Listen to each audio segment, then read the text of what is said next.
खबर शामिल कंदासीं। कराची में मुख्तलिफ पार्टियुनि तोड़े आज़ाद उम्मीदवारनि पारां नामज़दगी कागज़ जमा कराइण जो सिलसिलो जारी आहे। वधीक तफ़सील शब्बीर लाशारी जी हिन रिपोर्ट में। आम चूंडुनि जे शेड्यूल अचण खां पोइ औरतुनि ऐं अक़लियतुनि जे मख़सूस सीटनि ते मख़सूस उम्मीदवारनि पारां फारम जमा कराइण जो सिलसिलो जारी आहे। मुख़्तलिफ़ पार्टियुनि सां तालुक़ रखंदड़ नवनि तोड़े पुराणनि चेहरनि पारां अॼु बि इलेक्शन कमीशन जी ऑफिस में नामज़दगी फारम जमा कराया विया। सूबाई इलेक्शन कमीशन में जिते पाकिस्तान पीपल्स पार्टी जी अॻूणी MPA शर्मिला फारूकी, अॻूणी MNA शगुफ्ता जुमानी, अॻूणी MPA निदा खोड़ो ऐं ॿियनि पुराणनि चेहरनि नामज़दगी फार्म जमा कराया। उते अरूबा राशिद रब्बानी, इशरत हसन, सनम राजपर, अज़रा मेमुण समेत MQM ऐं ॿियनि पार्टियुनि जे नवनि चेहरनि औरतुनि जी मख़सूस सीटनि ते फार्म जमा कराया। सनन चवण हो त जेकॾहिं पार्टी मौक़ो ॾिनो त हू ऐवान में पंहिंजो भरपूर किरदार अदा कंदियूं।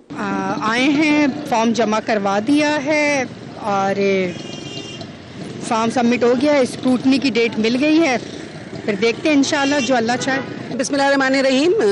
शमी मुमताज़ मेरा नाम है। मैं एक्स MPA भी रही हूँ, मिनिस्टर भी रही हूँ। पाकिस्तान पीपल्स पार्टी से मेरा ताल्लुक़ है।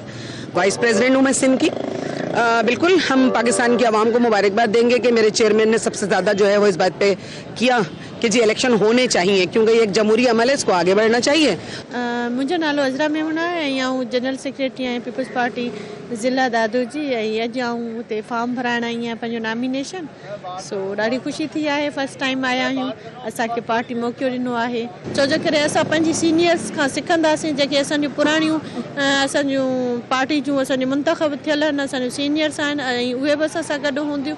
MPA जी मख़सूस सीट जे लाइ फॉर्म फिल कयो आहे ऐं उमेद कयां थी त असांजी पार्टी जेका आहे सो उन्हनि माण्हुनि खे जिन जूं पार्टी जे लाइ कुर्बानियूं आहिनि ऐं पार्टी जे लाइ कुझु करणु चाहिनि था, ऐं पार्टी जे असांजे जेके वर्कर्स आहिनि, असांजो अवाम आहे, उन्हनि जे लाइ हुननि जे अंदरि हिकु इंसानियत जो जज़्बो आहे, ख़िदमत जो जज़्बो आहे, कुझु करणु चाहिनि था, त उन्हनि खे मौक़ो ज़रूरु असांजी पार्टी फराहम कंदी। बिस्मिल्लाहिर्रहमानिर्रहीम। ऐं पीपल्स पार्टी सां ताल्लुक़ रखां थी, इशरत हसन ऐं बिल्कुलु NA 219 ते फॉर्म भरायो आहे, जनरल सीट ते।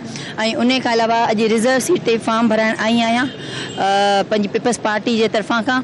ऐं इंशाअल्लाह त मां उमेद थी कयां त असांजी पार्टी असांखे सपोर्ट कंदी ऐं नवनि माण्हुनि खे, नवनि चेहरनि खे अॻियां आणींदी। अस्सलाम वालेकुम, मेरा नाम नाजिया खान है और मैं MKM पाकिस्तान की तरफ से मखसूस नशिस्त के लिए उम्मीदवार। जी बिल्कुल, अॼु मां हिते फॉर्म जमा कराइण आई हुयमि पंहिंजो नॉमिनेशन पेपर्स।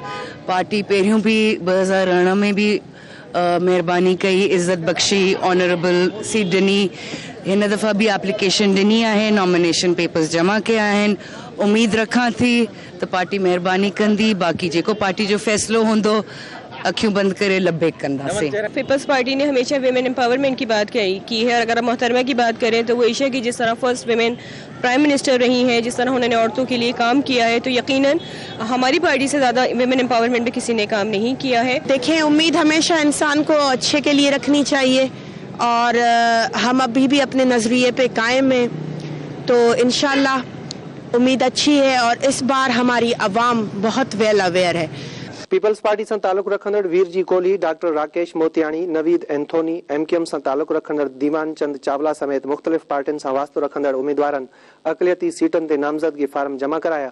कैमरामैन शहज़ाद सां गॾु शब्बीर लाशारी, धरती TV न्यूज़, कराची।